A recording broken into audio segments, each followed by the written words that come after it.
일본이 어제 반도체 소재 3개 품목의 한국 수출 규제 조치를 내렸는데요. 이에 대해서 우리 정부는 강력 대응 방침으로 맞서고 나섰습니다.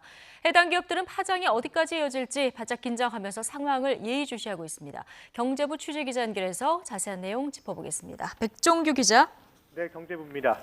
네, 어제 양국 정부의 상황부터 좀 짚어보죠. 일본 정부가 먼저 공식적으로 수출 규제 방침을 밝혔고 우리 정부도 공식 입장이 나왔죠? 네, 먼저 어제 오전에 일본 정부가 수출 규제 조치를 공식 발표했습니다.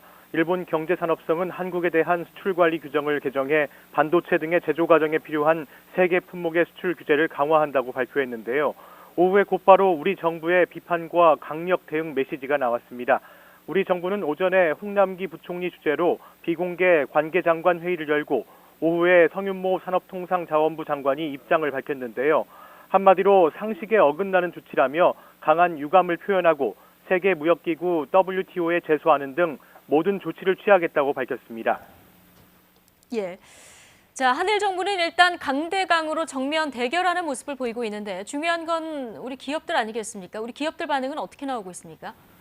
네, 당장 제품 생산에 차질이 생길 수도 있는 문제이기 때문에 당연히 관련 기업들은 당혹감을 감추지 못했습니다.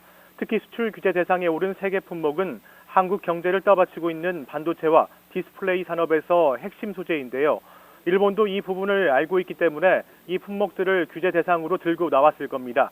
이 품목들에 대한 일본 의존도가 높은 우리 기업들로서는 당장 발등에 불이 떨어진 상황이어서 어제 하루 종일 관련 사태를 알아보고 앞으로 전개될 상황을 가늠해 보느라 분주한 모습이었습니다.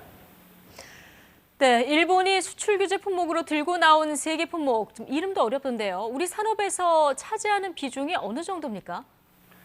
네, 일본이 수출 규제 품목으로 들고 나온 리지스트와 에칭가스 그리고 플루오린, 폴리에미드는 각각 반도체와 디스플레이 장비 생산의 핵심적인 소재들입니다.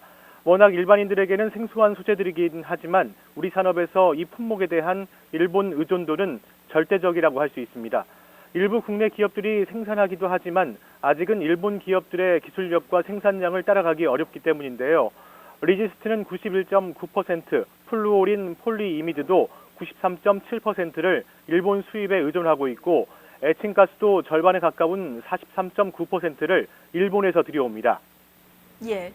자, 이 정도 의존율이라고 하면은 우리 기업들이 굉장히 난감한 상황일 것 같은데 이 상황이 이어진다면 우리 기업들 어떤 대책이 있을까요?